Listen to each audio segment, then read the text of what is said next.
Semi-axle eyesight. Is there the high drive? Deep center. Go, go, go. We're out of here. We're out of here. Say ya, playa.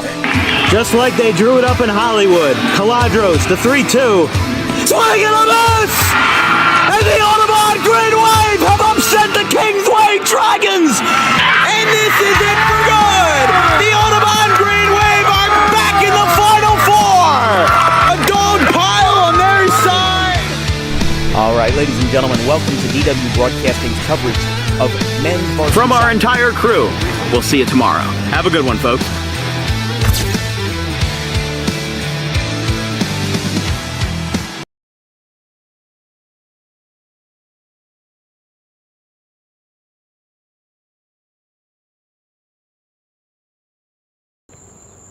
All right, ladies and gentlemen, boys and girls, the week we have all been waiting for, the week of the Carter Cup.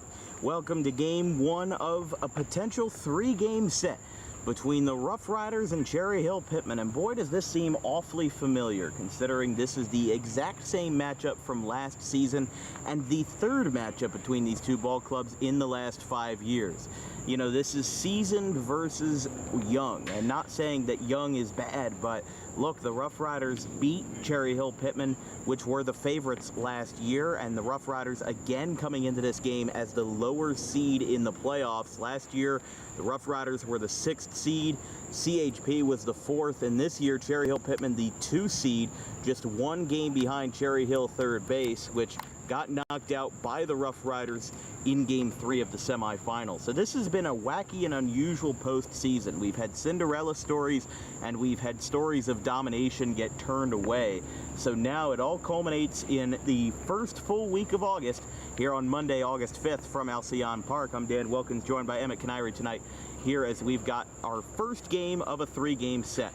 Tuesday is going to be Game 2, although the weather forecast isn't looking great for Game 2. So, when we have updates on the weather situation and what's going to be happening with those guys, we'll keep you updated on our Twitter page and our Instagram page at DW Broadcasting, and then our Facebook at Dan Wilkins Broadcasting.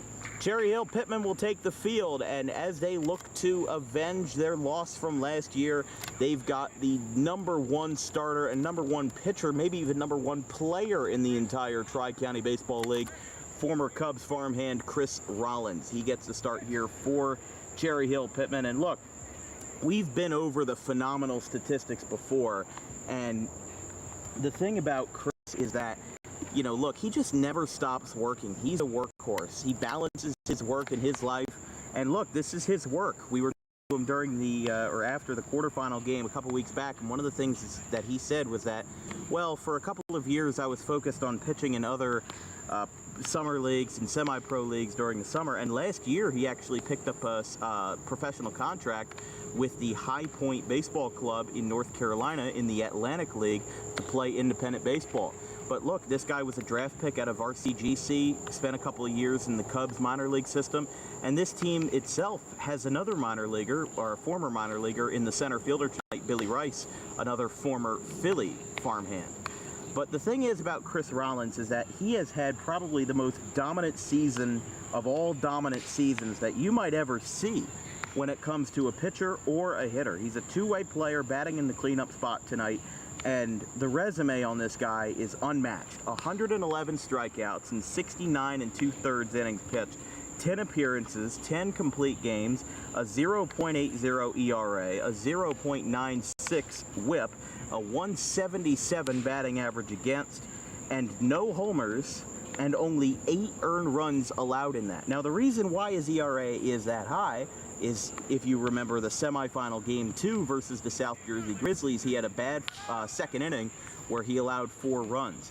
He allowed as many earned runs in 1 inning last week at Rutgers Camden than he did the entire regular season.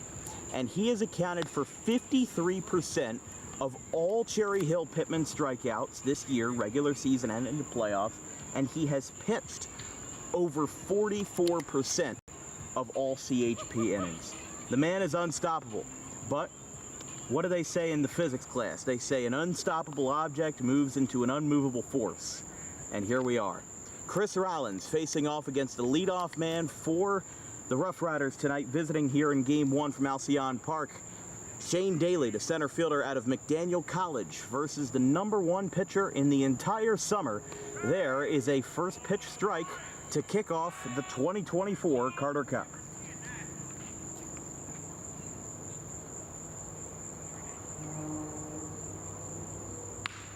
Another one from Rollins, and it's 0-2 very quickly. Daly, the center fielder, batting .315, .832 OPS, 1 homer, 17 for 54 in the young campaign. Or not in the young campaign, but in the very old campaign, because we're in our final 3 games of the season. So we said Game 2, if needed, or I'm sorry, Game 2 tomorrow night, Game 3, if needed, would be on Wednesday, barring any changes in the weather.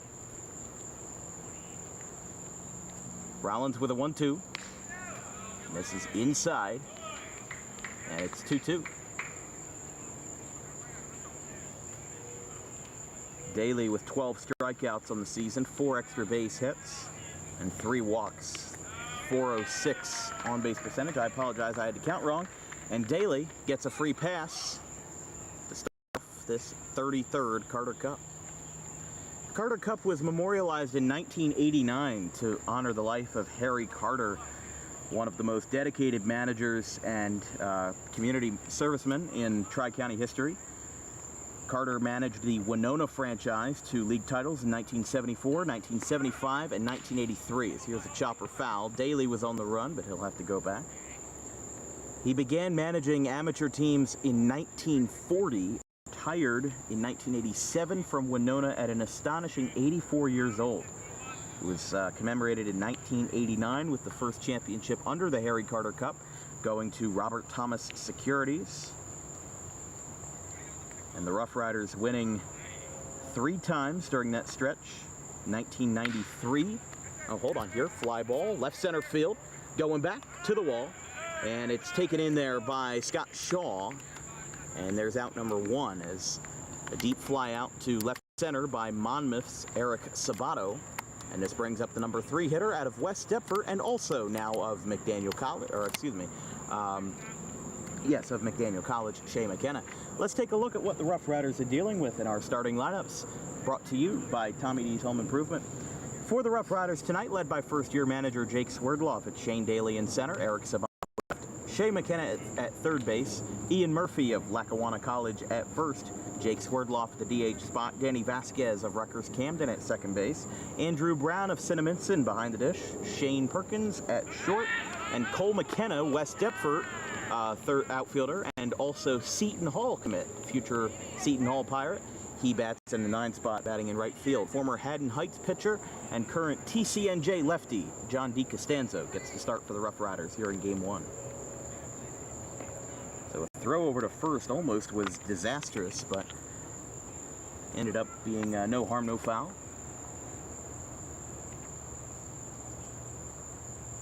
Oh, 1. Swing and a miss. Rollins made him go early there. And it's 0-2.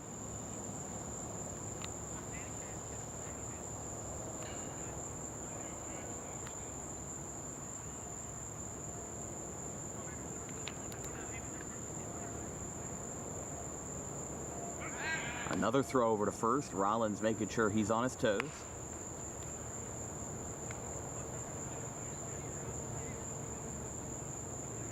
Shea McKenna, again another West Deptford and McDaniel product, batting .403, 1 homer, 18 stolen bases, 19 walks, 31 for 77 with a 1.085 OPS. And just looking at the league leaders this year, you know, the OPS leaders as a team, or as a, the batting average leaders, you know, you've got a lot of CHP and Roughriders representation here. Adrian Gonzalez at .467. Again, former Phillies outfielder Billy Rice at .464. And of course, the shocking thing, just the fact that CHBR is not in the championship really goes to show how much a regular season doesn't matter. You can, I mean, look, they went 18-4. That sounds amazing. They had a cakewalk to where they were.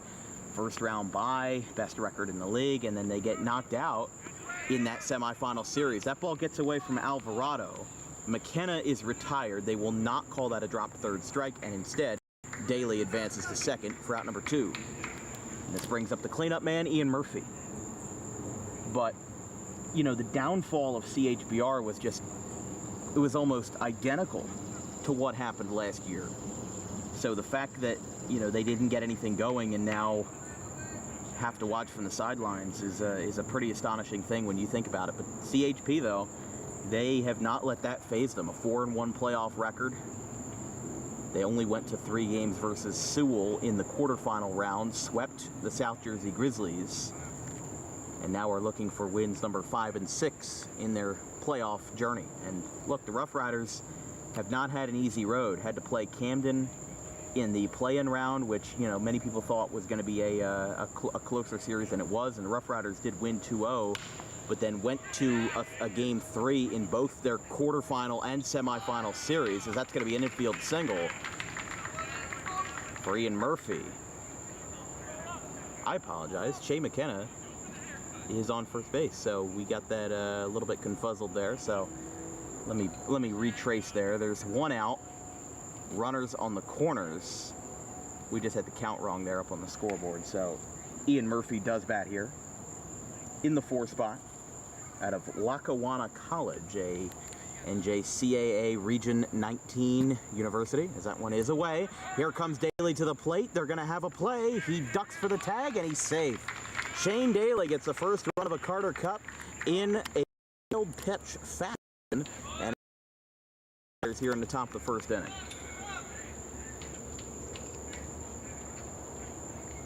So kind of a convoluted way to start this championship series, but obviously not the control you're looking for behind the plate. As Daly, who walked in the opening at-bat of this game, ends up coming around to score, which is exactly what you wanted in this scenario. That one is up and in, 2-0. So this is the 4th batter of the frame. Still only 1 out, but Rollins in some decent trouble, as McKenna did advance to second there on the wild pitch that scored Daly. Murphy ahead on that one, 2-1. Really nice night from Alcyon here. 85 degrees at first pitch. Real feel is 91, but with the sun going down earlier and earlier as we approach the end of the summer, definitely feels very fair outside. Not all that humid, but of course we've had a lot of storms this weekend and storms coming tomorrow. So like we said, if there's any update on the weather status for tomorrow's game, we'll keep you posted on our Twitter and Instagram at DW Broadcasting. 2 balls, 2 strikes to Lackawanna's Ian Murphy, with the manager Jake Swerdloff on deck. Gets a piece of that one foul. Of course, Swerdloff taking the position over after Thomas Gasse left in April, actually. I mean, I talked to Jake Swerdloff a little while back, and he said it was kind of a time crunch decision because the season starts right after Memorial Day, and he only got maybe 40, 50 days to put together a roster, most of which was already compiled together, but wasn't easy taking over the manager position with such short notice. As here goes McKenna, he runs. That one's inside, throw to third is not in time.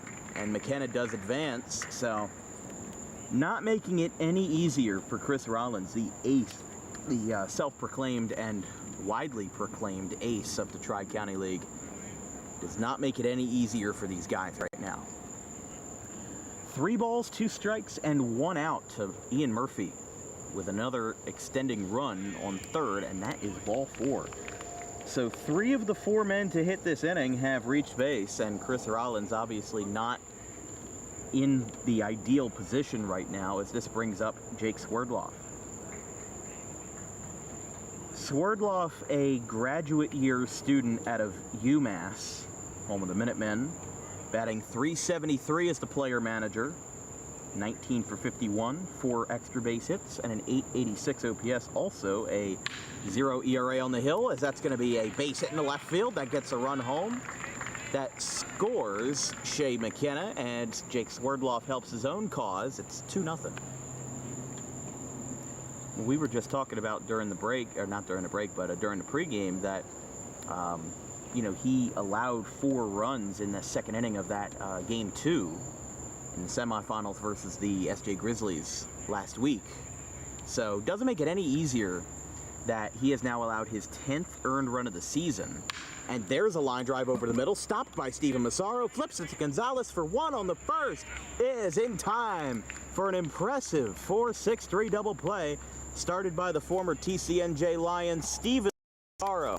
What a play as this inning goes from 0 to 100 real quick.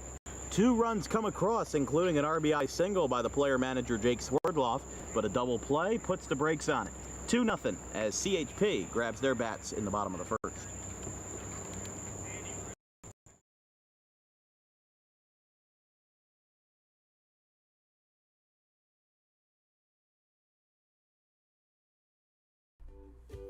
In life, the road ahead is full of possibilities, but to navigate it safely, you need the right skills.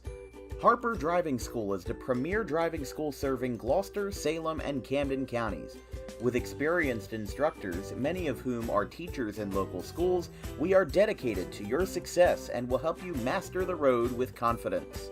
With an over 95% success rate of students passing their road test on their first try, you know your student will be in good hands while embarking on a huge step of their young adult lives, all while avoiding the lines at the DMV and getting insurance discounts. We chose Harper, and so should you.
John DiCostanzo, the lefty out of Haddon Heights and now of TCNJ, gets on the hill. And shockingly, after the first run, or the 2-run first inning and the blip from last week at Camden, DiCostanzo actually has a lower ERA going into tonight's championship game 1 than Rollins with a 0.67 mark as former Phillies minor league outfielder Billy Rice takes a pitch for strike 1.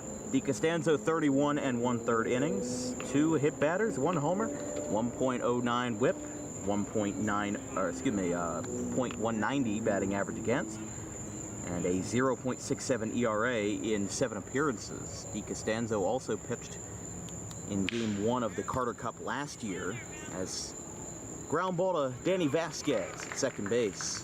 It's out number 1. Vasquez grounded into a double play to end the first inning as last year's home run derby champ and another Rutgers Camden product, Adrian Gonzalez, grabs the bat. Let's take a look at CHP's starting 9, brought to you by Tommy D's Home Improvement. For Cherry Hill Pitman tonight, pretty standard fare. You've got yourself Billy Rice in center field, Adrian Gonzalez at short, Scott Shaw in left field, Chris Rollins as the pitcher DH, Austin Lay in right field, Montana Millward as the EH in the 6th spot, Luke Lesh is the third baseman batting 7th, Rich Stronsky is the first baseman batting 8th, then you've got Lou Alvarado behind the dish batting 9th, and Steven Massaro, the assistant baseball coach over at Gloucester High, he bats 10th at second base. Count is 1-1 to Gonzalez. But Vasquez set the record for most double plays turned, with him being a member of Rutgers Camden.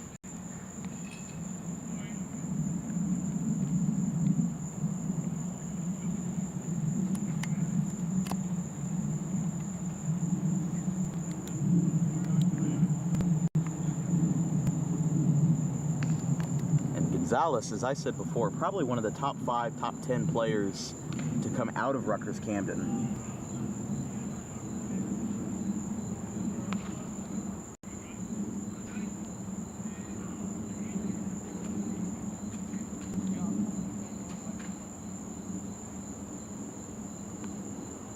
One-two to Gonzalez.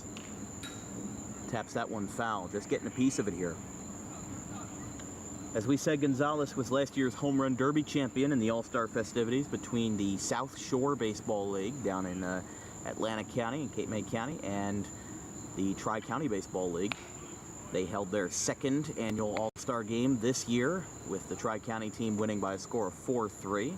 Guy who got the game-winning RBI in that one, Chris Rollins, of all people. Gonzalez ropes this one out towards right field, going over, and making the catch is Cole McKenna for out number 2. Don't forget, we are less than 20 days away, or excuse me, less than 30 days away from the DWB football kickoff, as we've got a triple header weekend coming up on August 29th, 30th, and 31st from 3 different teams in 3 different counties. Stay tuned as you will tune in to Thursday, August 29th at 6:30 p.m. between the Palmyra Panthers and the Riverside Rams. Then we go down to Gloucester County as here's a base hit in the right center field. That one's going to drop in front of Daly. And a first pitch single by Scott Shaw gives CHP their first offensive life of the night. But Collingswood and Clayton at 7 p.m. on Friday, August 30th. And then the very next day, we travel up 295 to go see the Pennsgrove Red Devils and the Paulsboro Red Raiders. So a lot of red in that game from the home of the Red Raiders, as we'll see their opening kickoff on Saturday, August 31st at 11 a.m. Chris Rollins batting .270 with a .707 OPS.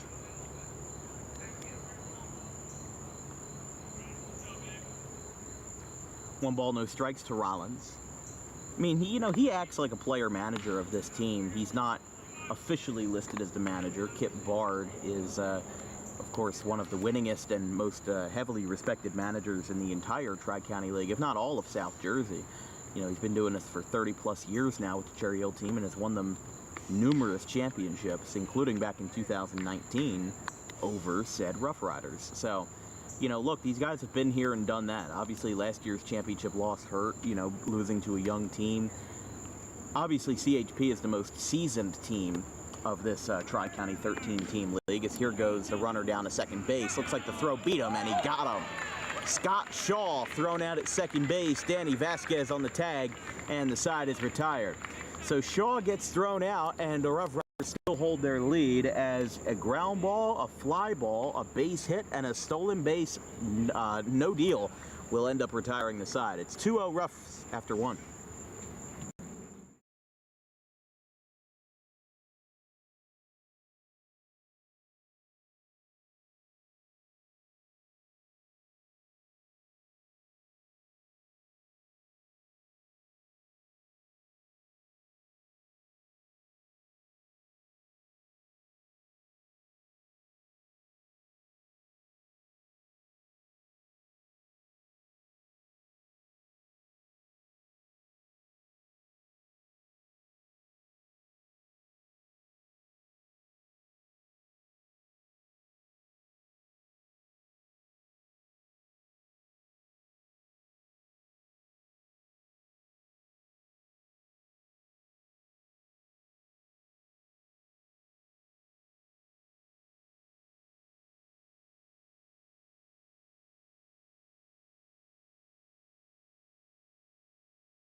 Top of the second inning, Chris Rollins still working out there after giving up 2 runs across 6 batters. Danny Vasquez grounded into a 4-6-3 double play to remove the threat, but not going to get it any easier for Chris, as there's a strike called to Andrew Brown, formerly of Cinnaminson, now of Rutgers-Camden. I mean, this team is a very Rutgers-Camden heavy club. You've got Pat Doheny, Evan Carbone, Chase Cooper, that pitcher-catcher battery. And of course, you also have Jack Murphy, the younger brother of Ian Murphy, and Danny Vasquez as well. I mean, this entire league, you know, you wouldn't be hard-pressed to find a lot of Rutgers-Camden guys, especially with Gavin Cunard over at Sewell.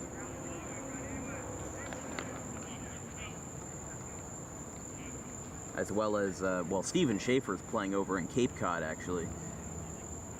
He's doing quite well for himself over there. As here's a ground ball out to Gonzalez. Throw across the diamond is in time. And there is out number 1. As Brown is retired, this brings up Sean Perkins.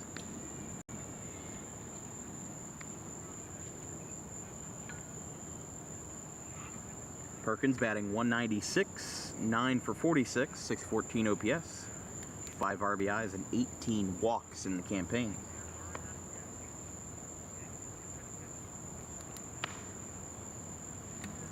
As we were talking football earlier, you can find our entire football schedule on our Twitter and Instagram at DW Broadcasting.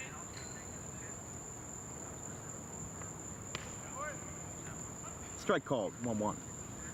This broadcast is brought to you by Harper Driving School. Over 95% of students pass their New Jersey State driving test with Harper Driving School on the first try. If you like those odds, book an appointment today at Suite 4 of the Total Turf Complex in Pitman, right off of Lambs Road.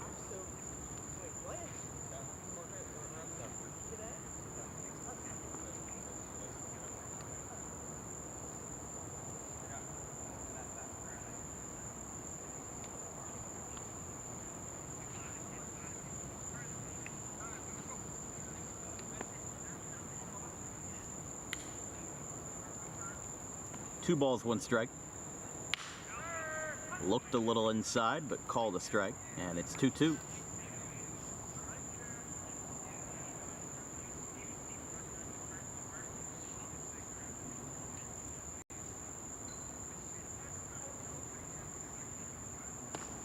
Downstairs, 3-2. So full count here with 1 away.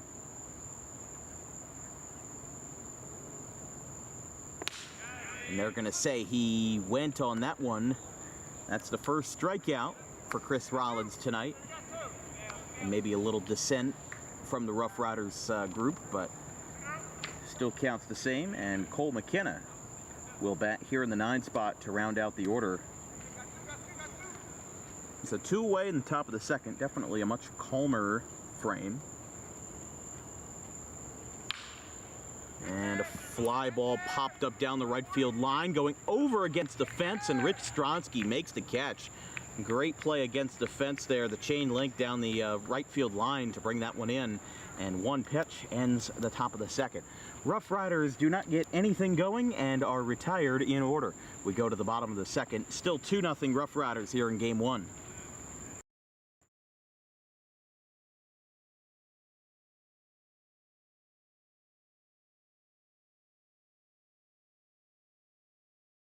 Tommy D's Home Design Center has opened a second location on Creek Road in Belmar, operating in Philadelphia for over 25 years and now expanding into South Jersey. Tommy D's is the place to go for kitchen cabinets, countertops, and cabinet accessories, heavily discounted compared to big box retailers. Stop in, take a seat, and watch as our experienced kitchen designer makes the kitchen of your dreams right in front of you. Tommy D's is the best in the business for quality kitchen countertops and cabinets that fit all budgets.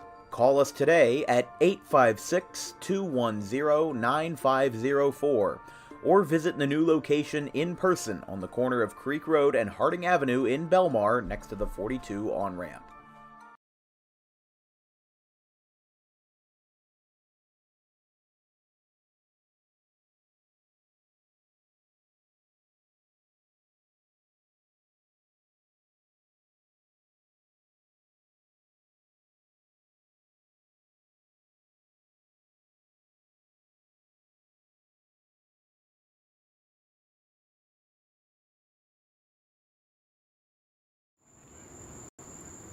Bottom of the second inning here from Alcyon Park. Chris Rollins will restart his at-bat after being denied. His teammate Scott Shaw got thrown out at second base attempting to steal. But a quiet first frame for CHP as this one goes over to second base, drops into center field, and there's a base hit for Chris Rollins.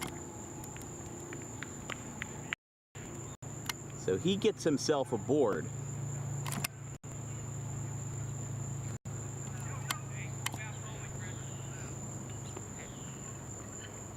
And that will bring up the number 5 hitter, Austin Lay.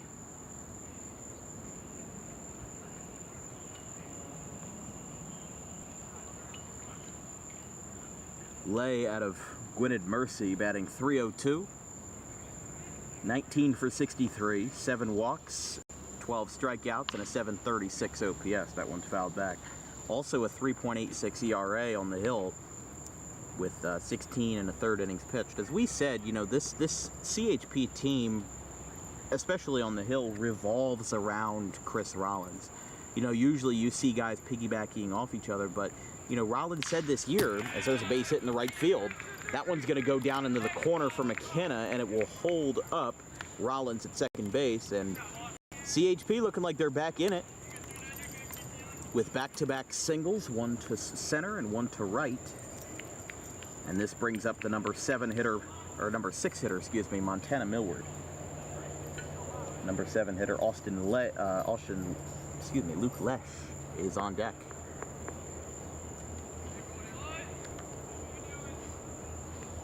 So the third hit of the night for the Roughriders so far, or excuse me, for CHP. They had a single in the first with Scott Shaw, and then back-to-back here with Rollins and Lay. Montana Millward takes that one outside.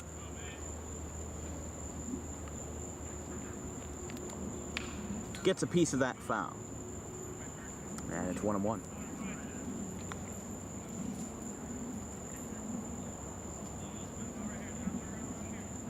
So tying run on first here for Cherry Hill Pitman. Trying to kind of get their momentum back on the right foot after an early falter. And waivers on that one. 1-2. Millward to be followed by Lesh.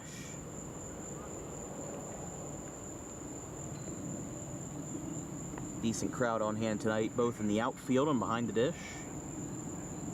That one is down. That one gets behind him, but nobody holds. Ball didn't really move too far to sway anyone into moving over to second or third.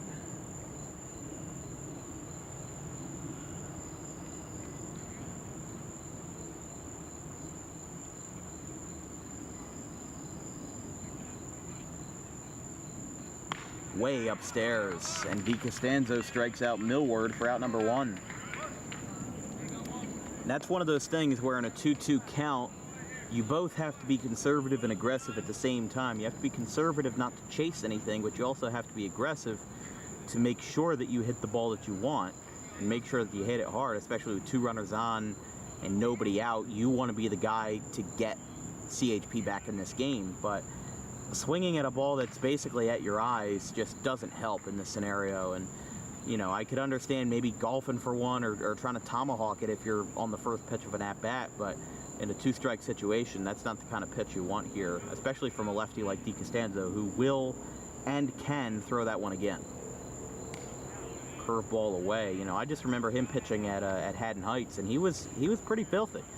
You know, that curveball has always been deadly to some guys, just because, especially in the summer league, you don't have a lot of depth. You can't really plan around starting against a lefty because, first of all, a lot of teams don't know who the other team's starter is going to be for 30, until maybe 30 minutes until the game. So you might have your lineup already set, and then you see a southpaw, walking out to the bullpen, and you're like, oh shoot, we gotta rethink things here. But that one is roped out towards straightaway center field. It's caught by Daly, and that's out number 2. Good execution here by the Roughriders and John DiCostanzo. He's making good choices, making good pitch selection, and he's forcing Cherry Hill Pitman into bad situations. They got 2 runners on with 2 singles, and Di Costanzo didn't need words of encouragement from Swerdloff. He didn't need a pitching visit to come out and calm him down. He did that himself. He struck out Millward, a respected hitter here, and got Lesh to fly out to straightaway center field. So, you know, look, if you can do that under your own willpower, that just shows how resilient Di Costanzo is as a pitcher. There's a swing and a miss by Rich Stronsky, the first baseman tonight. And it's 0-1. Batting .217, 5 for 23, 4 stolen bases, and a paltry .434 OPS. But to be fair, a small sample size.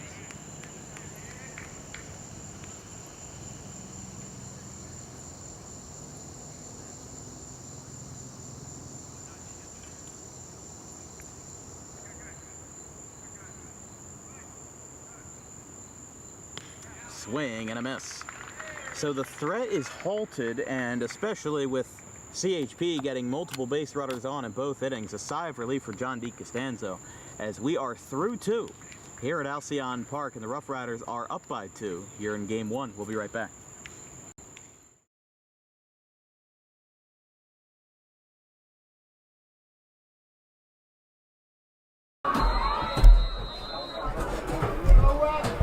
Late switch for the visitors.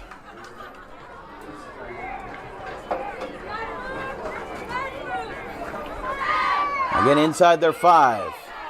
Oh, they're going to pitch this one back for the flea flicker. Touchdown, West!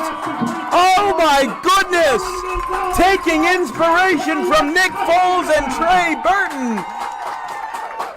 I think they just pulled off the Philly special. That is the greatest touchdown I have ever seen. Well, maybe not the greatest touchdown I've ever seen. Maybe that's stretching a little bit, but one of the greatest touchdowns we've seen in a long time. And it's a tie game.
First pitch of the 3rd is upstairs, and it's 1-0. Roughriders lead 2-0 after getting 2 across in the top half of the 1st inning. An RBI single by Jake Swerdloff, and before that, a wild pitch that scored Shane Daly. It was a 1-2-3 second inning with a ground out, pop out, and a strikeout. As Shane Daly back at the top of the order, he walked and scored in his first at bat.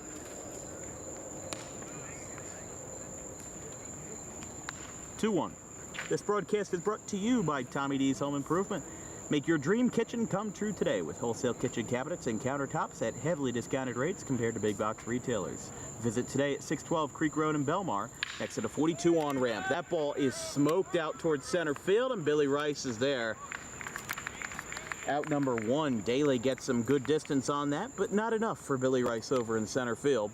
Out number 1 of the 3rd.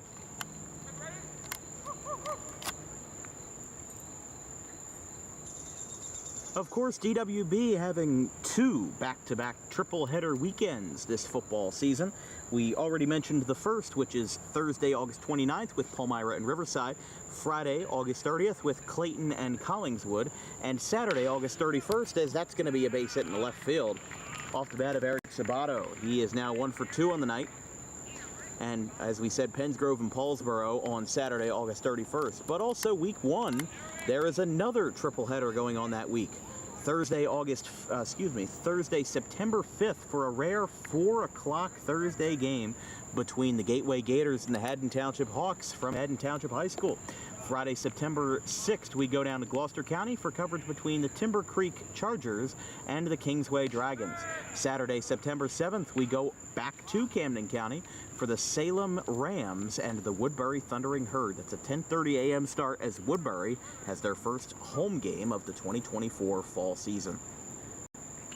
1-0 to McKenna. Breaking ball catches the zone, 1-1. McKenna singled and came around to score his last time after a base hit by the player manager out of UMass, Jake Swerdloff. But both McKenna brothers looking to play extensive years of college baseball. This one popped up over at first. And good job by Sabato there being conservative. That's out number 2. But McKenna, obviously, class of 23 guy playing over at McDaniel College.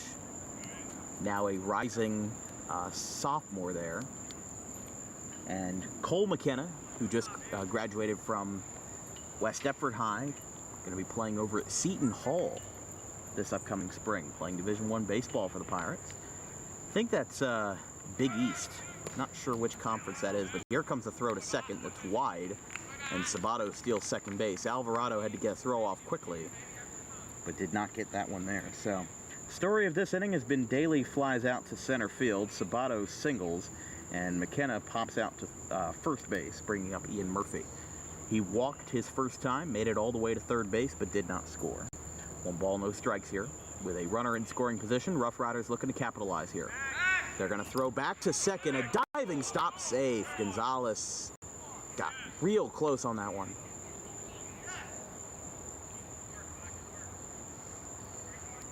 Bang, bang play over at shortstop between Sabato and Gonzalez. Gonzalez tried to go for the quick tag over at second base. You don't see a lot of pickoff moves at short, but if there's going to be one guy in this Tri-County League that has a fighting shot at getting it and making that play successfully, I'd put my money on Gonzalez.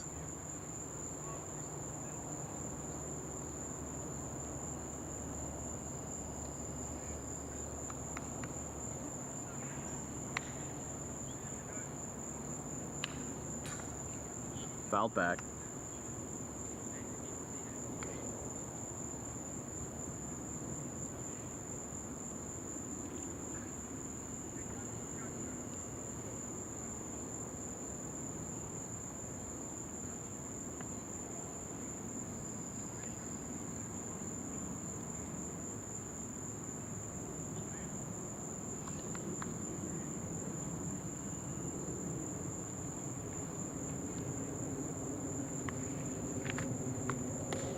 They're going to say he went on that one. 2-2. Pretty clear as day. I mean, he was pretty much fully into it. Doesn't make your job any easier. But Murphy, as we said, who walked last time, you've got Swerdloff on deck, who got the RBI single. And a chance for more if Murphy gets on base. But Rollins is 1 strike away from putting that threat to bed.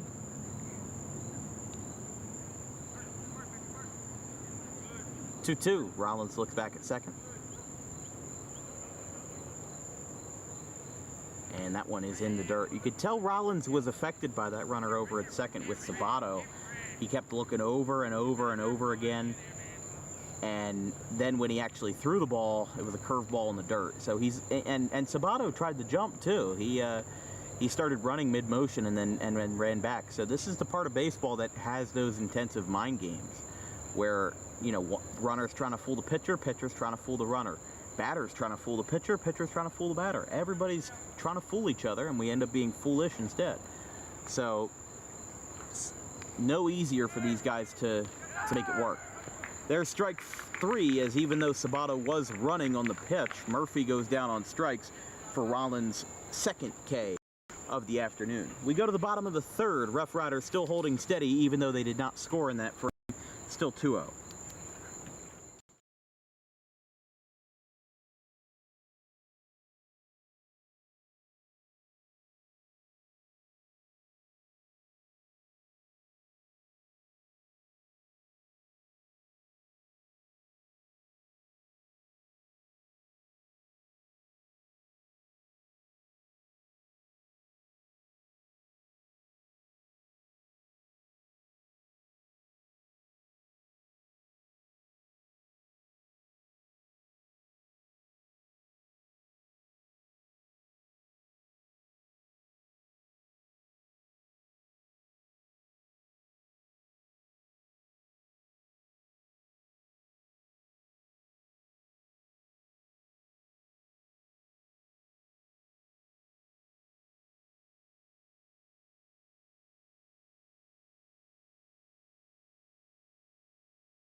Bottom of the third inning, and I'm not the one to pull off any alarms, but CHP definitely just needs to get the blood pumping here.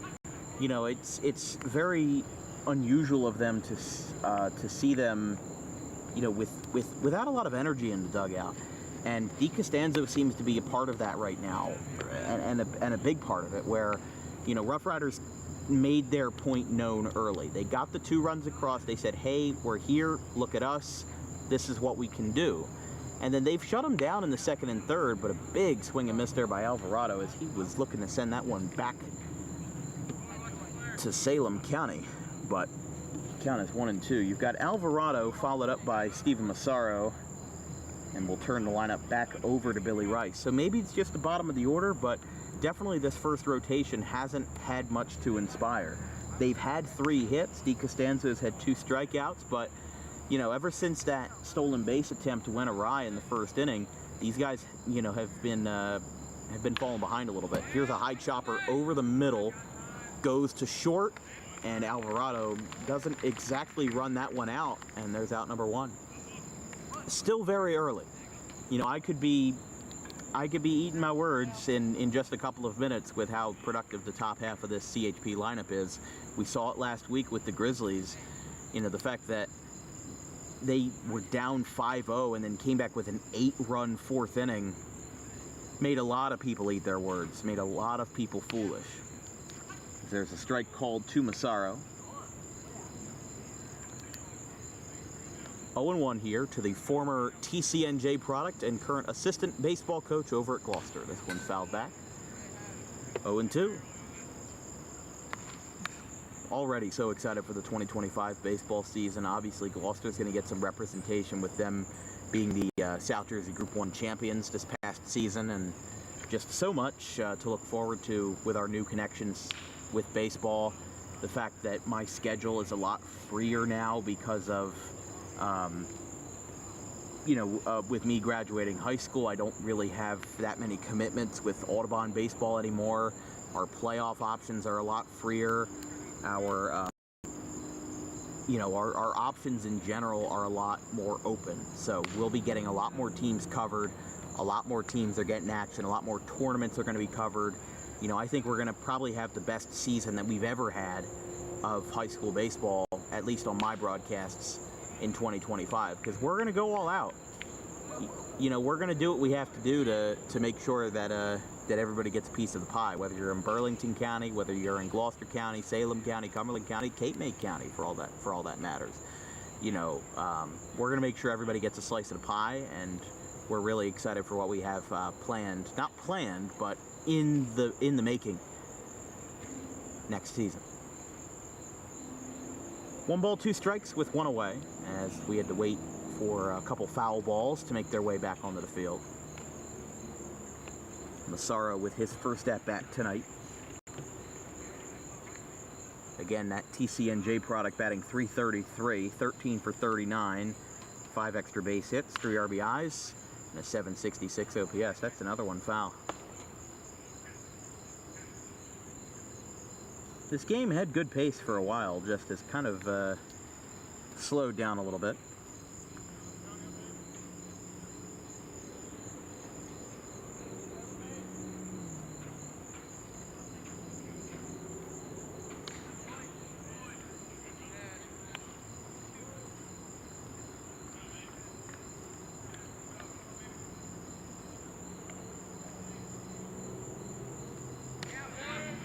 That is strike 3. So Massaro goes down on strikes. DeCostanzo with his 3rd strikeout of the evening. And there's out number 2 as Billy Rice grabs the bat. You got to remember, 2-0 was the final score of this exact series 1 year ago, back on August 2nd. Game 1 was a 2-0 final in 9 innings here at Alcyon, with the score being deadlocked at 0-0 in all of regulation. So this game is both the same and the opposite at the same time. Roughriders are holding their own, but, in comparison to what they had last year in Game 1 of this Carter Cup, they didn't have anything. Nobody had anything. It was a 0-0 game after 7, after 8 even. So Roughriders, at least right now, have that advantage to fall back on to where, you know, DeCostanzo knows where he's at. It looks like that one misses. So, but definitely surprising to see Hill Pitman off to the slow start. But, you know, Chris Rollins said it happens sometimes. You know, he said, looking back at all our games, we've certainly had our fair share of slow starts, but sometimes in the second, maybe even, you know, 1.5 times through the rotation, they figure something out. And there's a reason why they're 17-4. If they didn't have that firepower in their belly, they wouldn't be able to win so many games. Vasquez picks up that line drive as Rice lines out to second base, and a 1-2-3 frame continues to hold CHP at bay. Still a 2-0 lead after 3 here over in Alcyon Park.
Chris Rollins still out there in the top of the 4th inning, as here comes the first pitch to Jake Swerdloff, gets a piece of that one, and it is foul. 0-1. It is time for TV trivia time, as today's question is, when was the first year that Topps released their first set of baseball cards? Was it A, 1970, B, 1983, C, 1951, or D, 1965? The answer will be revealed in the bottom of the 4th inning. Swerdloff, Vasquez, and Brown. 5, 6, and 7 for the Roughriders here in the top half of the 4th inning. They scored 2 runs in the first. Daly scored on a wild pitch, and then Swerdloff got an RBI single to help his own cause, but we have had radio silence from both sides ever since. As the 1-0, or excuse me, the 2-1 misses down. Should be a 3-1 count now.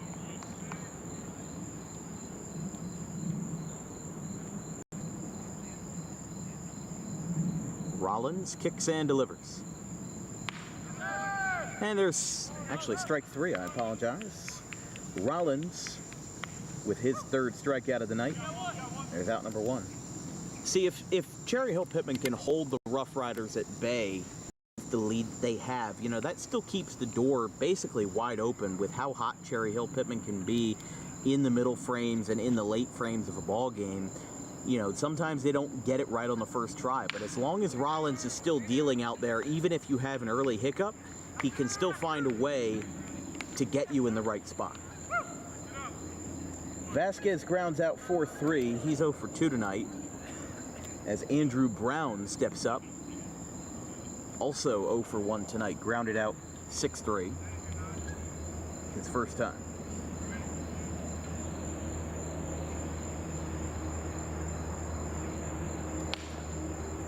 Outside on a breaking ball.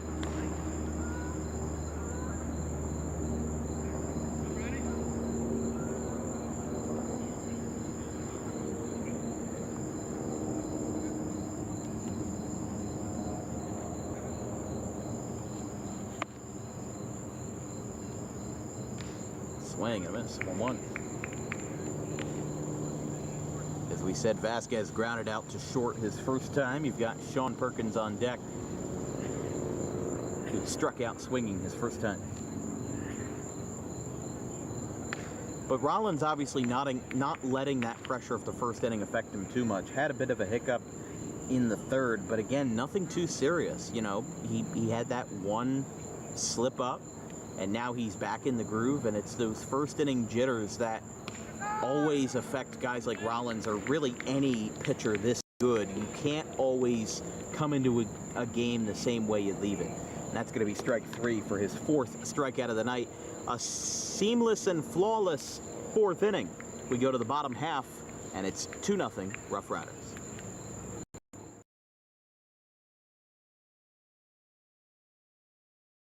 Launches one foul. See, Mostero's doing us a service here. Or excuse me, D'Alessandro. D'Alessandro is doing us a service here. He's letting us have this conversation by having a long at-bat. But a lot of people are still caught up in the D1 or bust mentality. Listen to this crowd. Listen to this crowd. We'll talk about that later. 2 balls, 2 strikes, 1 out. Clapping it up here for the Roadrunners. 2-2. Here's a fly ball out towards center field. This one's going back, and this one is gone! 3-run homer! D'Alessandro! And it's a 1-run game at the crack of the bat. 5-4. 3-run shot to center field. Trailing towards the right center, and the cleanup man does exactly what the position orders, cleaning up. And he does it incredibly well with a 5-4 game. He battles for 11 pitches and makes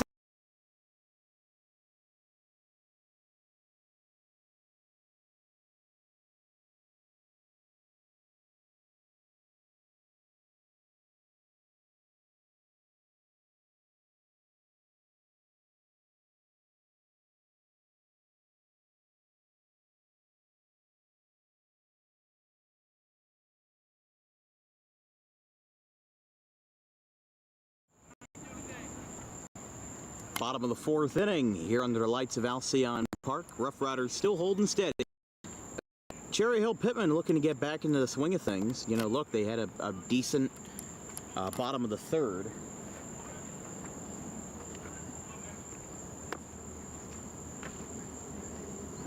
I apologize. Decent bottom of the 2nd. Went down 1-2-3 in the 3rd, but still handful of hits tonight. You know, it's not like they're completely dead in the water. You know, they have put some barrels to the ball. And obviously John DiCostanzo in no way is perfect, but he's been quite darn good tonight. And, you know, for a team that was 13-8 going into the playoffs versus a team that was 4 wins better at 17-4, second best team in the league, you know, this is looking awfully similar to last year's series that we covered between Hill Pitman and the Roughriders right here last year. So, you know, there's really not a lot we can say at this moment about, you know, like who's got the upper hand, because these guys could walk into game 2 tomorrow night completely different and really not with a clue of what's going to happen. You know, Roughriders could win 10-0 tonight, and then CHP could win 10-0 tomorrow. That's unlikely because this series is filled with a lot of great pitching depth, and this entire league is known for good pitching. As here's a fly ball down the right field line, going over, diving is McKenna, and it's foul. Oh my goodness. What an effort by Cole McKenna, going full extension in right field for what was a foul ball. You don't see a lot of young guys making that kind of effort. You know, maybe you see some of the older guys going all out because they have less to lose, but McKenna's a Division I prospect. He's, you know, committed to Seton Hall for 2025. So, you know, if he hurts himself there, he could be putting himself at jeopardy, especially in a summer league game. You know, it's kind of like one of those things that we saw. I'm not going to name names, but there was a high school player who was committed to a Big Ten school for baseball and was also a stellar soccer player. And the issue with him was that Rutgers didn't want him to play soccer. They wanted him to solely focus on baseball. And he was like, no, he was like, you know, I like playing soccer still. I still find enjoyment out of it, so I'm going to keep playing it. So you can't fault him for not wanting to expand his horizons, if you will. But That's the issue some people have with playing sports other than your for what you're known for, or in this case, playing in like your summer leagues and your travel showcases, is that in every game, there's a chance you might bang yourself up. There's a chance you might get hurt, and that could affect your college prospects. But sometimes, you have to put it out on the line. And if McKenna makes that catch, we're going to be looking back at that highlight reel and thinking, man, what a great hard-nosed baseball player he is for putting himself out there like that. Here's Scott Shaw. 1 for 1 tonight, singled, but got thrown out attempting to steal second. Here's a ground ball. Vasquez dives, flipped to second for 1, on to first. There's a double play. What an excellent play. Drawing up a 4-6-3. And actually save that runner at first, it looks like. So, bang, bang play indeed. Couldn't tell from the umpire's signal, but that is a excellent fielder's choice. Maybe one of the best fielder's choices you're going to see in a long time. Here's Rollins.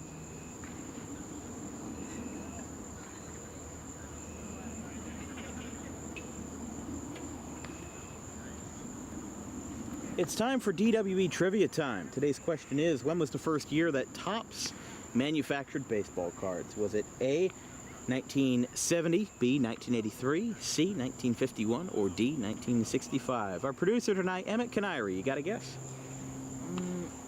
I'll say 1951. You'd be correct. 1951 is the correct answer. Those cards in the bottom right of your screen with Ralph Kiner and Phil Rizzuto on it have different labels on them. One says double, one says ball, and those represented an old baseball card game that Topps started and kind of kicked off the baseball card industry, if dominated the 80s and 2000s and still does today with the collector's hobbies. But all started out with that, basically. It was a game where if you pulled that card, you hit a double. If you pulled another card, you got a ball. If you pulled a different card, you might get a strikeout. And this is going to be neither of those. It's going to be a 6-3 ground out, and an unusual one at that, as it allows Shaw to get to second base, but a bit of an issue over there at second base, or shortstop rather, by Perkins, allows for Shaw to get to second base.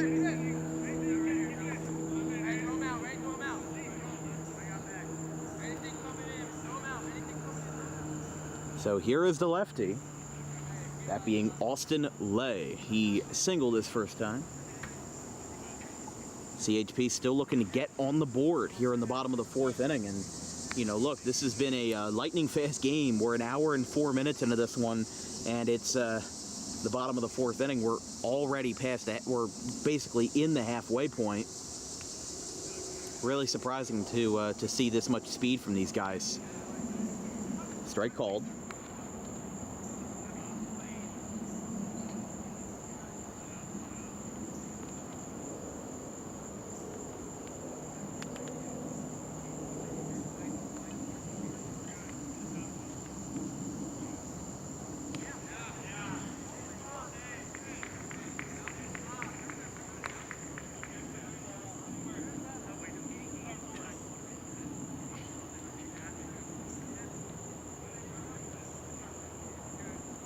Two balls, one strike. And that one is low, 3-1.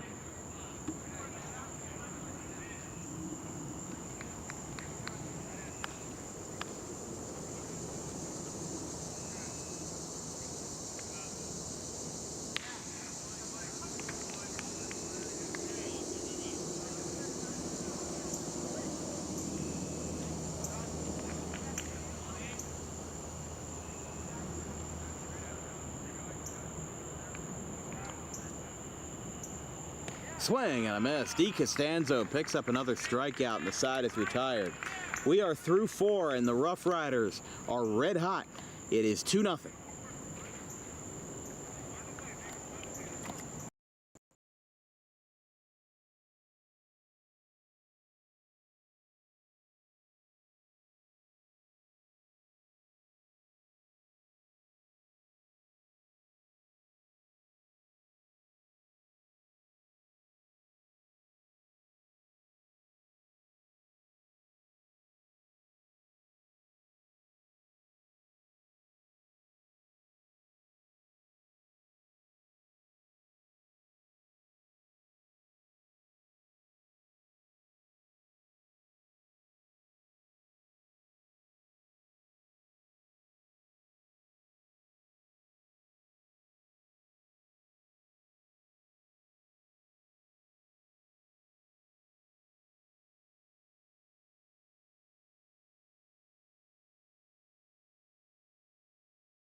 Here from Alcyon Park, here in the broadcast is brought to you by Garden State Pet Center. Keep your pet happy and healthy today with the most organic food products available in South Jersey.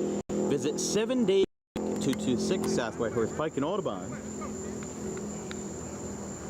And also, we are a small business that likes to help small businesses. I'm an 18-year-old rising freshman at Rowan College of South Jersey, and I look to do this as my career aspiration, not only owning the business, but also advancing my career as a broadcaster. If you're a small business owner who'd like to get your name in the advertising game, send me an email with an inquiry at thedanwilkinsshow@gmail.com. That can also be found in the description of this YouTube page. Packages start for as low as $250 for a six-month commercial deal.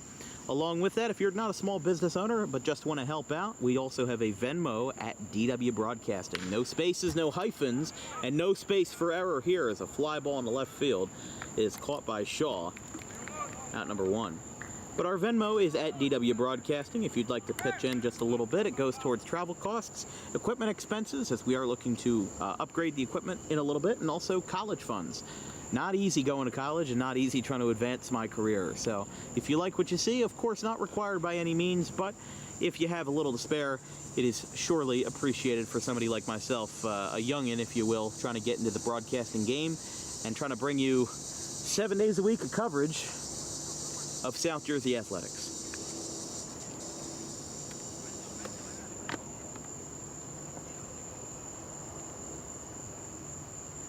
Perkins flew out to left to start the 5th, and Cole McKenna takes a strike called, and it's 1-1.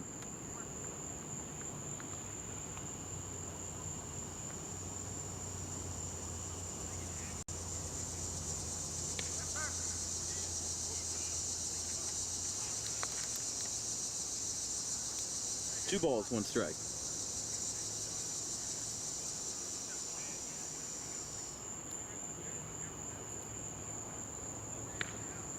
Trails that one inside, 3-1. But a beautiful night here at Alcyon. Obviously a lot cooler now with the sun down. Just about 8:10 here.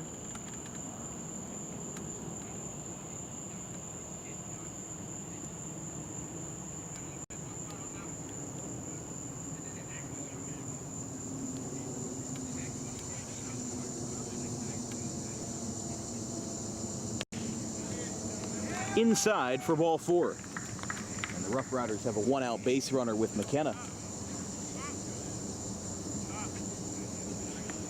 So here's Daly, 0 for 1. A walk and a fly out.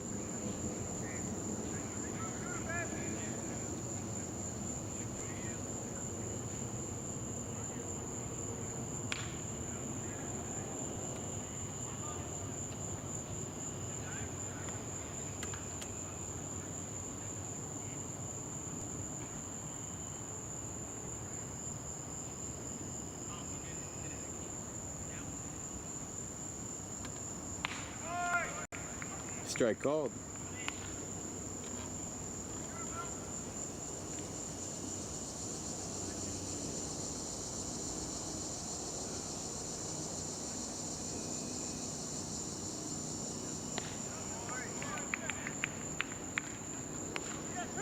And there's out number 2.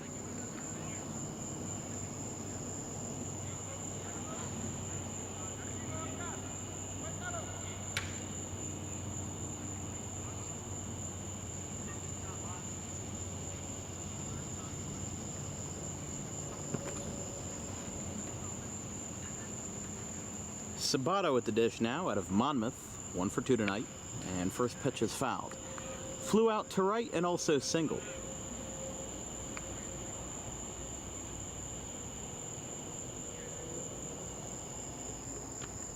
Roughriders with 2 runs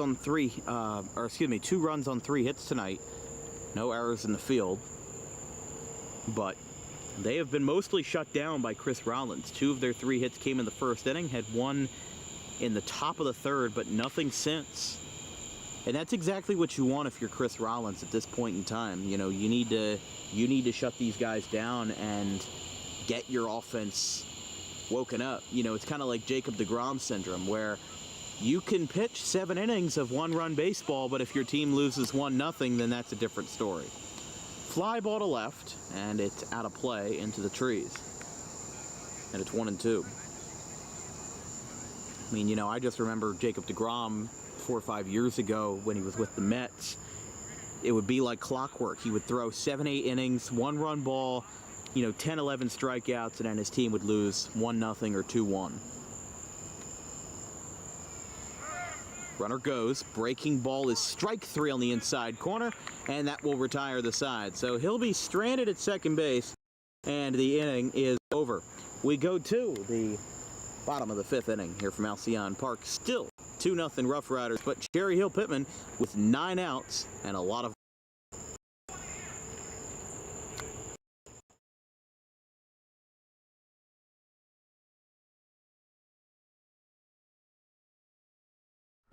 Garden State Pet Center is an independently owned full-service pet store. Our specialty is promoting companionship between people and animals by providing the healthiest product choices available, including all-natural foods, supplements that support and relieve health issues, innovative products for pet parents. Our goal is to provide our customers with a relaxing environment, and while we're not striving to be the biggest store on the East Coast, we're striving to be the best. No other pet store will make you feel at home like we do. At Garden State Pet Center, we view pets as members of the family. We don't believe in fast, high-pressure sales, but instead matching up the right pet with the right owners, as you are making a lifelong commitment. Together with our team members, we would like your visit to our store to be both enjoyable and educational. Simply drop in and take a look around. View the birds, reptiles, small animals, toys, food, cages, and miscellaneous items. Learn of the services we have to offer and decide for yourself if this is the store you'd like to call your home away from home. Victor Santucci, owner of Garden State Pet Center. Visit us today at 226 South Whitehorse Pike in Audubon, New Jersey. We're open 7 days a week for all of your pets' needs.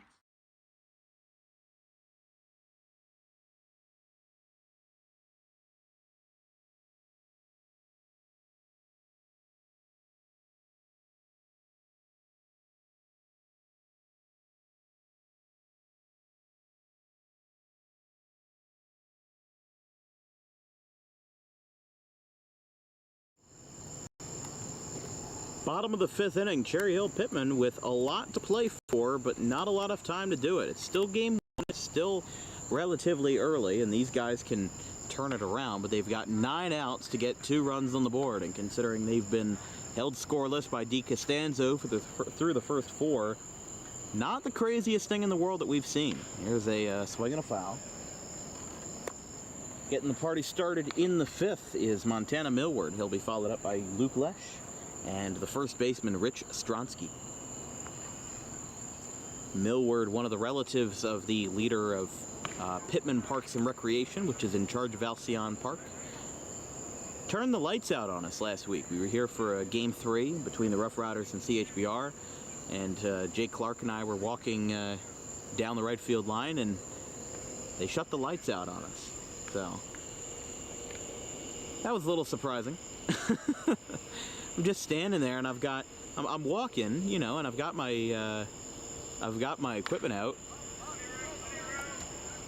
and it was just funny the way it ended up being. Is there's a pop out the 3rd, where we're like, oh, we'll get back to the car, and he's not going to turn out the lights, and then we're in the middle of this grass field in the middle of nowhere, probably where that goalpost is, and the lights shut off. So there you have it.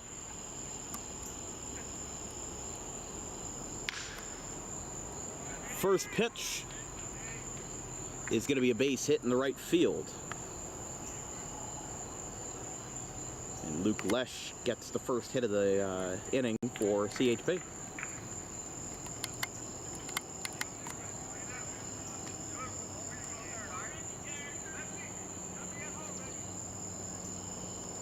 And that's what CHP needed here, a hit from a reliable guy in the order to now set it up for your 8, 9, and 10 hitters, Stronsky, Alvarado, and Massaro as a pop-up over in the infield. Look who's rushing in for it. It drops for a foul ball. 3 men were going for it and all whiffed on it. You had Brown, Murphy, and McKenna all racing in from the infield to try to grab this ball, and nobody saw it. That's one of those things that happens.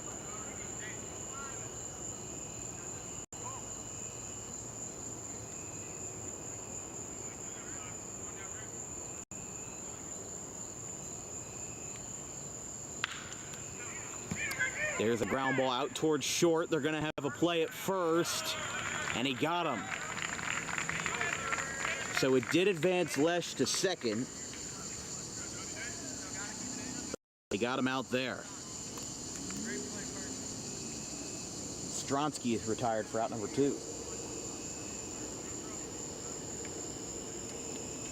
That's a smart play right there, and we've seen that a couple times tonight where, you know, they'll go for, like, they'll just go for the out at first and let the runner go at second base. Yeah, it's nice to get a double play, but having that forward-thinking ability to basically say, no, we don't need to turn a double play right here because we know that if we try to go for that out at second base, we might not get anybody. And you'd rather have one out recorded than none. So, I mean, that's simple logic right there. So, you know, what they've got going on right now, this battery of Brown and DiCostanzo trying to work together and work out of what has been probably their most strenuous jam of the night, even though that just means a runner in scoring position when CHP has been pretty dormant in the offensive department. Look, they've got some work to do, but one swing of the bat can turn this game right on its head for a guy like Alvarado. He grounds this one out towards first. Murphy is there, and they do get out of the jam. They leave Lesh on second base, and the Roughriders once again breathe a sigh of relief as we're through 5 here in Pitman, and it's still a 2-0 lead for the Roughriders, still riding the coattails of that red-hot first inning. DiCostanzo has shut them down ever since.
Just staying cool and staying calm here at Alcyon Park. We're through 5 between Cherry Hill Pitman and the Roughriders here on a not necessarily cool, but a fair Monday evening. Got a strike call here. Rollins entering his 6th inning of work, and one thing that you always learn with Chris Rollins on the mound is that once he enters, he does not leave, as he has not done that in any point during the season. As there's a base hit into the right center field gap, he'll hold on the brakes at first base, and McKenna has a base hit for the Roughriders. Their first since the top of the 3rd inning, and McKenna now 2 for 3 on the night.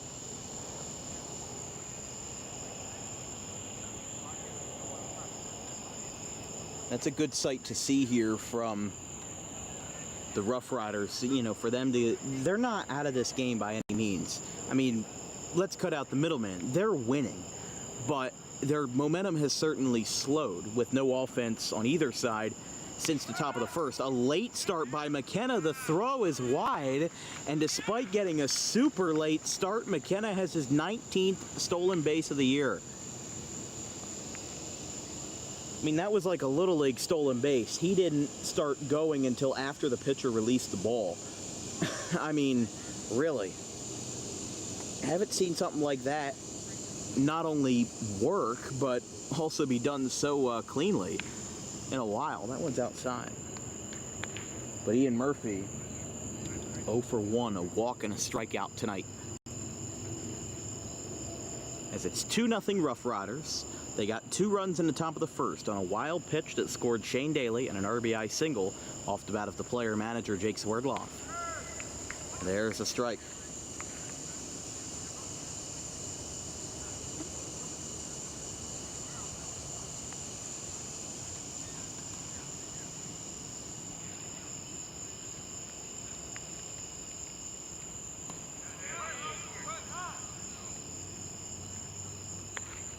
I'll say yes on that one.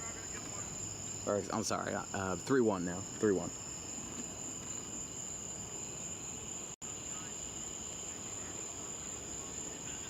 Murphy dealing with a runner on second, a base hit. And now a stolen bag by McKenna. Tapper over the middle. Rollins got a glove on it. And they're not going to have a play. Ball gets trapped at short by Gonzalez. That'll be an infield single. So he legs one out, and now here's Swerdloff again.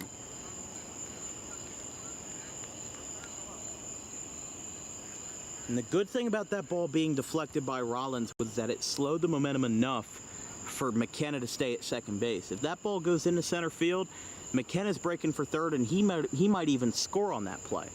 But because Murphy knocked the ball off of his glove, as here comes a bunt by Swerdloff, that's going to try to get the lead runner. The throw looks like it's not in time, and everybody's safe. A squeezing bunt single by Jake Swerdloff, the player manager, now gets the bases loaded for Danny Vasquez, who is 0 for 2, a double play and a ground out. But what a pivotal moment here for the Roughriders. One swing can put this game almost out of hand. Up and in. Holds off on that one.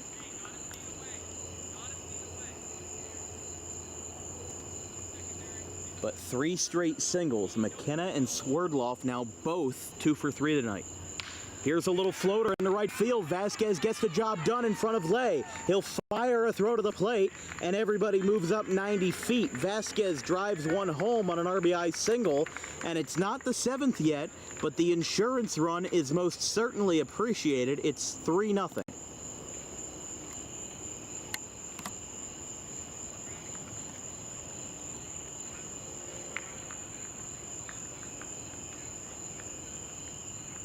I mean, this is a conga line at this point. 4 straight singles, including that RBI from Vasquez. They've been hitting it all over the field, and Rollins now struggling a little bit with the control. We'll see what he's got left in the tank, but like I said, he has never exited a game this season. That's the crazy thing about it. This is his 11th appearance. He has 10 appearances, 10 complete games, 4 complete game shutouts, 9 wins, 1 loss. What was that 1 loss? That was that walk-off with CHBR back near the 4th of July. Actually, on July 3rd, excuse me. 1 ball, 1 strike. Rollins delivers. There's another strike called, and it's 1-2.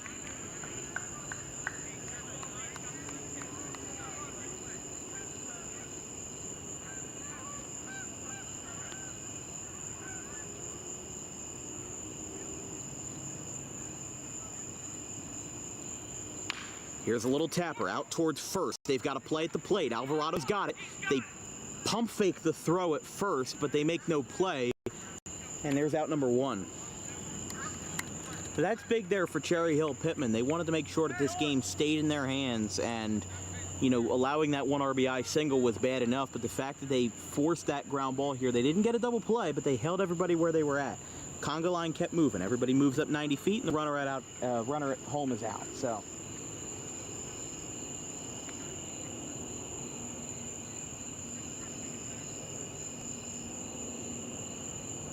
that is Murphy who got called out at the plate. First pitch is a strike called to Sean Perkins after the fielder's choice. Now puts Brown on first, Vasquez on second, and Swerdloff on third, with a chance to break this game open. Another big swing and a miss there. And this is another thing you want if you're CHP. You have the bases loaded, but you're also facing the 8 and 9 hitters here. Oh, look at this. They've got a ball at third. Swerdloff is caught up in a pickle. What's going on here? Now he's got to get around it, and he's tagged out. What in the world are you doing? He might have just gotten faked out. He definitely got tricked, I'll tell you that. And the Roughriders' own player manager runs them right into an out. That is unfortunate. And that's out number 2. And now Rollins is 1 strike away from getting out of this jam with minimal damage. And of course, he still has to get Perkins out, which he is 0 for 2 tonight, a fly out to left and a strikeout. But, man, I mean, it's one thing if you're just a player who gets thrown out in that manner. But the fact that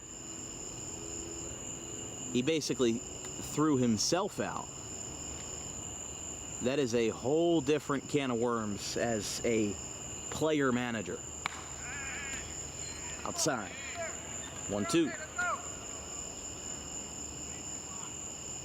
But with CHP being this older team, you know, who knows?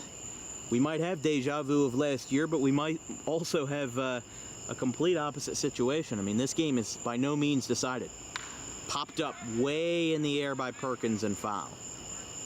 Still 1-2.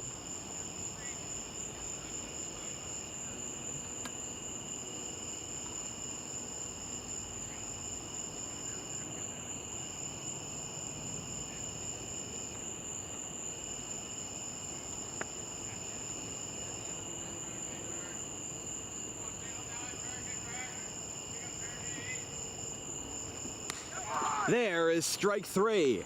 And what did I tell you? He got out of the jam. Rocks out another.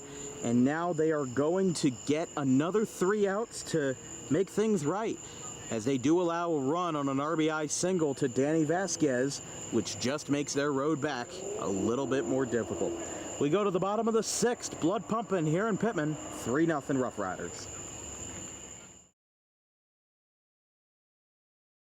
Launches one foul. See, Mostero's doing. They were able to get out unscathed in the 3rd, but now the 4th isn't looking so kind. There's a high drive, deep center, way back, and it is out of here! John Pelosi, 3-run home run! He's left the building to dead center! And John Perosi's blown this game wide open. Have yourself a celebration, Johnny.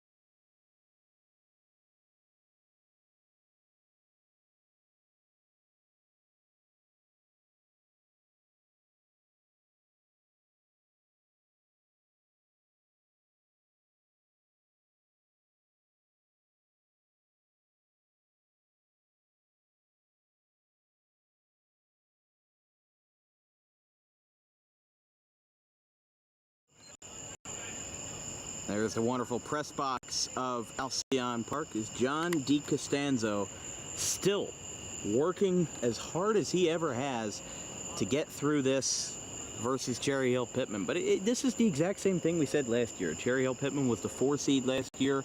Roughriders were the lower seed. And now we're in the exact same spot, except the Roughriders were the 6 seed and a fly ball to deep left field going over towards the corner, and it's foul over towards the batting cages.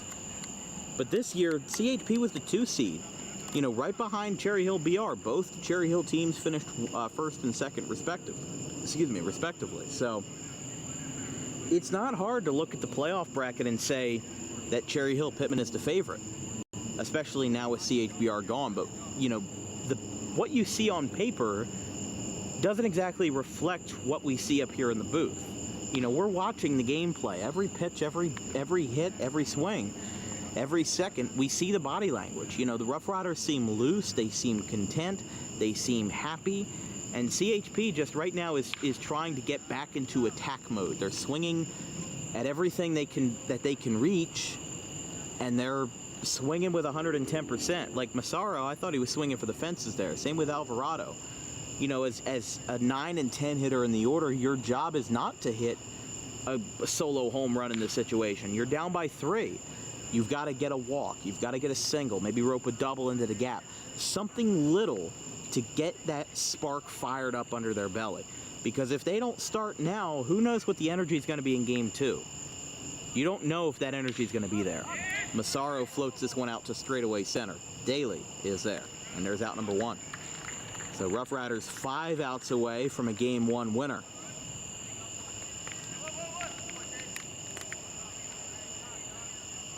We turn the lineup back over to the former Phillies minor leaguer Billy Rice. Showed up this afternoon to the game in his Clearwater Threshers hat from back when he played.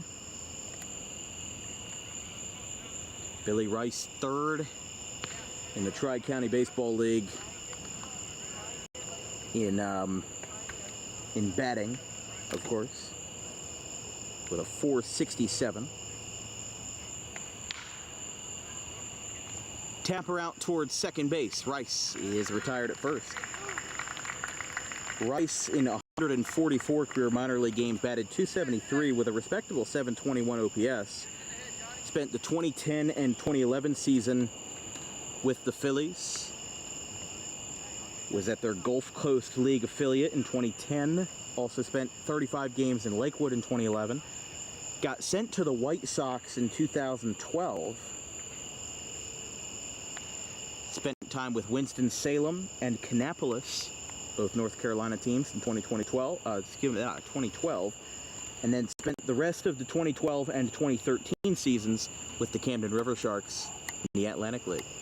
Jake Swerdloff coming out of the dugout for a quick meeting here, which is a little surprising because, I mean, you're at a relatively low-stakes situation here. You've got nobody on, 2 outs. He's through 5 2/3 already. Maybe it's a pitch count thing, but they're going to let him go.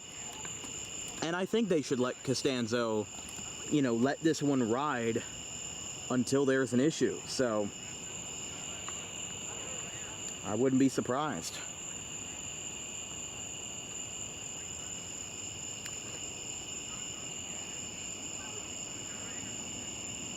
And Rice with a rare 0 for 3 stint tonight. 2 ground outs and a line out to second base. Gonzalez takes that one outside, 1-0.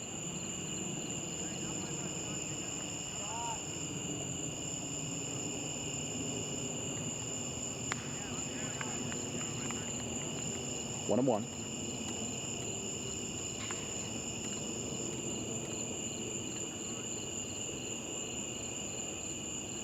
DeCostanzo has not thrown a complete game this year.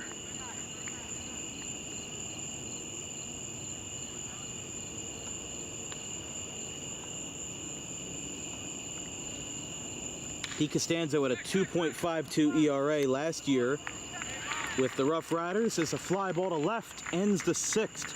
A 1-2-3 frame, and the Roughriders are looking awfully good tonight. They lead 3-0 going into what could be the final frame of the evening.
Top of the 7th, CHP looking to avoid any insurance from getting through whatsoever. They already allowed a run in the top of the 6th inning, and the Roughriders lead 3-0 as they look to keep this hot streak going. I mean, look, 6-2 playoff record. It says a lot when, look, you've had to play, look, Roughriders are playing their 9th playoff game, including the play-in, which was versus Camden, and CHP is in their 5th playoff game.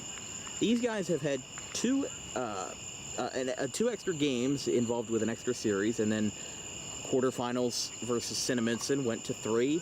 Semifinals versus CHBR went to 3. So, these guys have played almost double the amount of games that CHP has played in the playoffs. So, I'm not entirely shocked these guys are more battle-tested. CHP has had a little bit more rest, and that's going to be ball 4. 5-pitch walk to start the 7th. As Cole McKenna gets aboard to bring us back to the top for Shane Daly. McKenna with his 2nd free pass of the night. Daly scored the first run of the game with a wild pitch in the 1st inning, a walk, fly out, and strikeout so far tonight.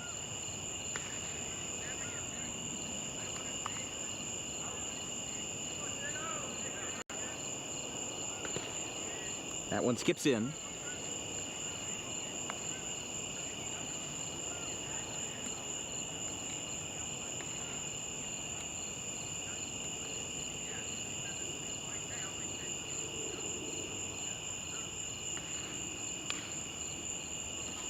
Swings and gets a tip of that one. 2-1. Don't forget, you're watching coverage of the Tri-County Carter Cup Championship Series here on Dan Wilkins Broadcasting. If you have any questions or comments about today's broadcast, drop me a line at thedanwilkinsshow@gmail.com. 2 balls, 1 strike. That one skips low.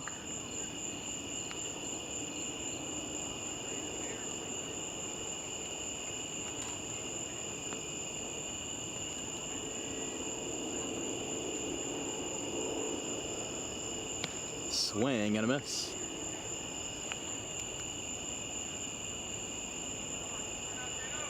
Three balls, 2 strikes.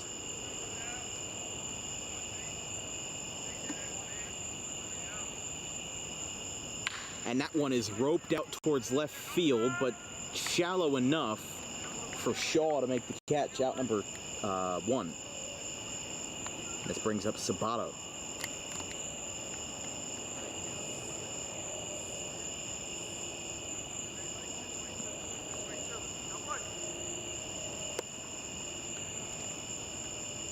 Sabato 1 for 3.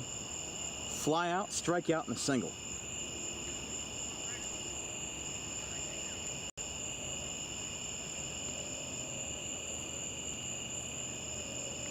Roughriders with 8 hits tonight, 3 runs scored, no errors. Meanwhile, Hill Pitman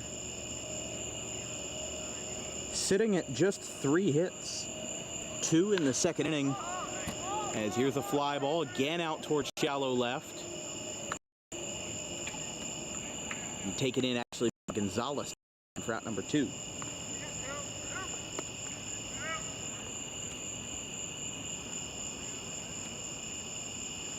I mean, that hit barrage by the Roughriders in the top of the 6th says so much about what this game has been tonight, where they had 4 straight hits in a row, all singles. None really were that flashy. As here's a ground ball to third. McKenna doesn't have a play, and that's going to be our first error of the night. It goes against Luke Lesh. And now Shea McKenna gets aboard for a little 2-out life in the 7th.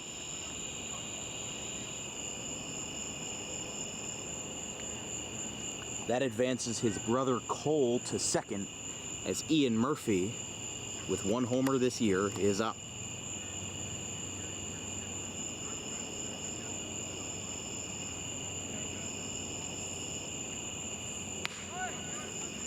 Strike called, 0-1.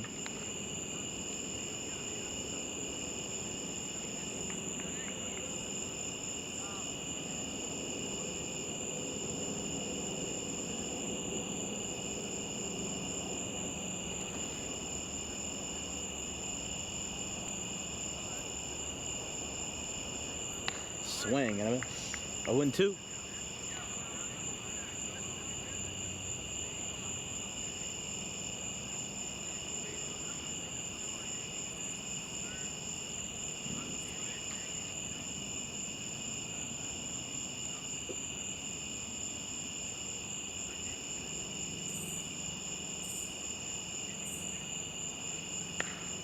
Up and in. 1-2. To Ian Murphy of Lackawanna. A walk, strikeout, and a single tonight as a part of that 4 hits in a row streak by the Roughriders in the top of the 6th inning. Rollins 1 strike away from getting out of the jam, but still have 2 runners on here. 2 on, 2 out, and 2 strikes. Breaking ball, Murphy gets that one stuck in the fence. How about that?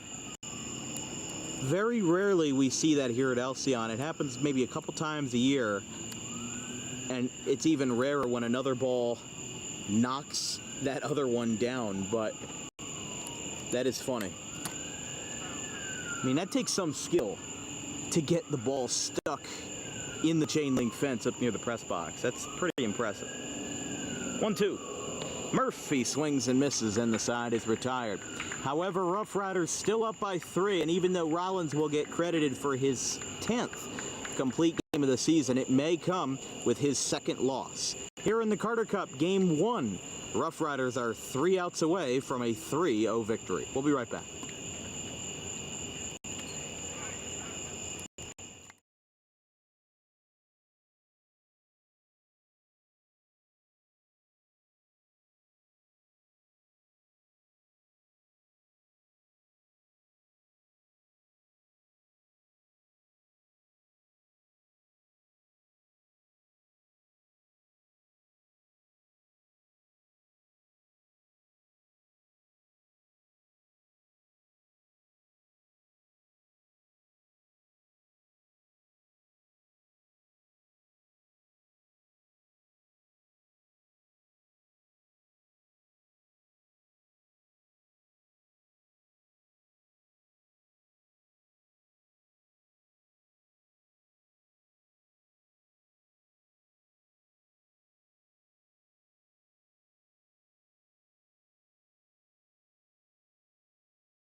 Roughriders are 3 outs away from getting a 1-0 series win, and they will not give John DeCostanzo the opportunity to get himself the complete game. Jackson Edelman of Rollins College in for his 9th appearance of the season, as his first task will be Montana Millward. Or excuse me, I apologize. Scott Shaw, followed by Chris Rollins, and then to be followed up by Austin Lay and potentially Montana Millward. CHP with just 3 hits tonight through 6 innings, and Edelman 4.54 ERA and 12 1/3 frames, 13 strikeouts, 8 earned runs, 7 walks, a 154 whip, and a 245 batting average against.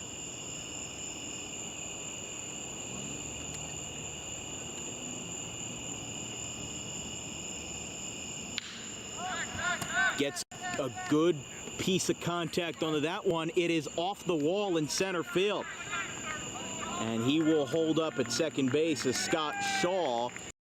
The first extra base hit of the game from either side. No doubles, no triples, no homers up to that point. And Shaw has reached base all 3 times tonight. He singled in the first but was thrown out at second.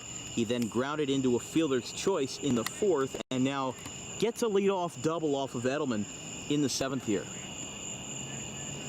Chance to make it big here with Chris Rollins after really having 3 earned runs, adding to his total with his 9th, 10th, and 11th earned runs of the season. Might bring that ERA up above 1. Not sure, though. I mean, 7 innings still might weigh that down. But at the moment, Rollins with a single in the 2nd and a ground out to short in the 4th. Takes that one away. And it's 1-1. So as we said, if this game ends up going in the Roughriders' way, no matter which way it goes, Game 2 will be tomorrow night at 7 o'clock from Alcyon. With rain pending, might make it a little bit iffy, but again, we'll have updates on our social media pages with more information if it ends up being an issue. I mean, with Jersey weather, you never know, and it could end up being a non-issue. Right now, it's saying 35% chance of storms. I checked before first pitch, and it said 70% all day. So, who knows? Jersey weather likes to throw a curveball every now and then. And by every now and then, I mean every day. The fact that it's 82 out now, considering it was a high of 94 today, tomorrow it's not going to be much better. But how about Thursday? High of 76 in the first week of August. Here's a tapper out towards short, picked up, throw across is in time. And that is out number 1. That does advance the runner to third, Shaw. So Rollins does contribute a little bit. And there's one away for Austin Lay.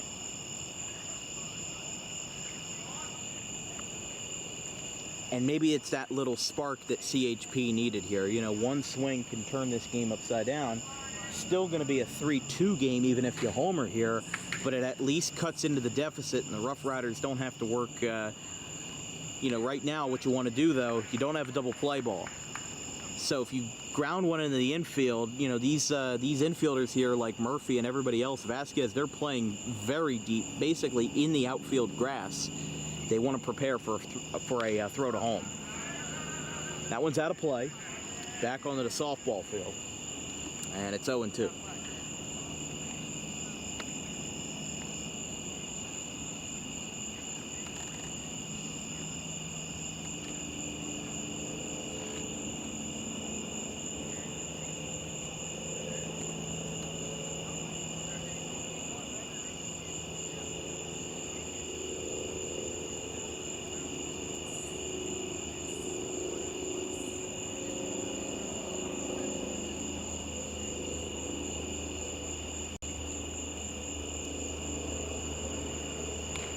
Little tapper foul onto the on-deck circle and into the CHP dugout. 0-2.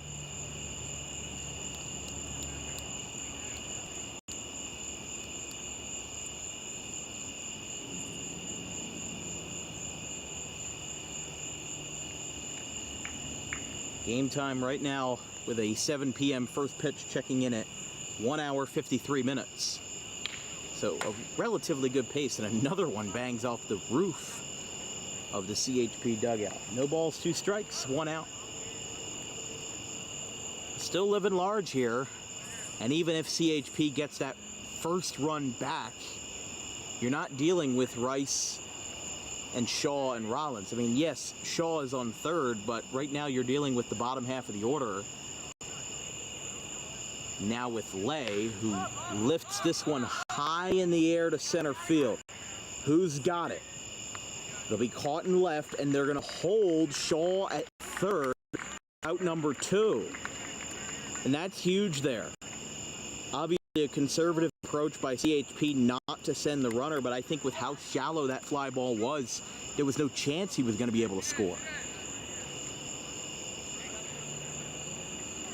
And that's one of those gut punches where it was just barely too shallow to score the runner. And now Montana Millward off of Jackson Edelman's potential to be the last out of game 1. First pitch grounded to third. McKenna has a play. Throw across the diamond is high, and it gets away down the right field line. So CHP will have a run, and getting to second will be Montana Millward, and this game lives to see another batter. It's 3-1. That's the second error for the Roughriders, having one earlier in the 6th inning, and now adding one of their own in the 7th here.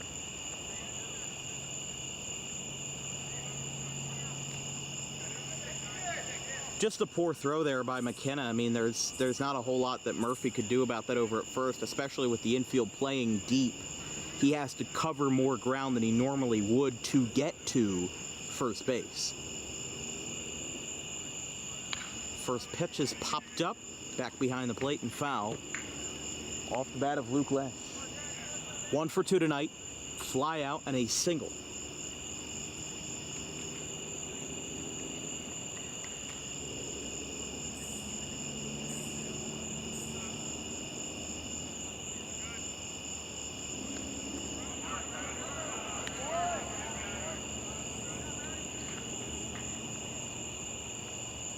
One ball, one strike.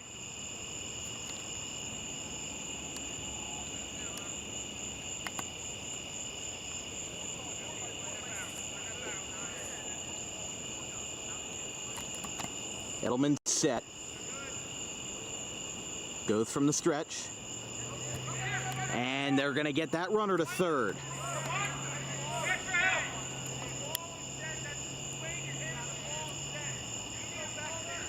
Oh, he's got to go back to second. The ball hit Lesh. He was swinging. He's not happy at all. They're trying to say that, or at least the home plate umpire signaled that Lesh was hit by the ball when he swung. Therefore, it's a dead ball, and that sends the runner back to second.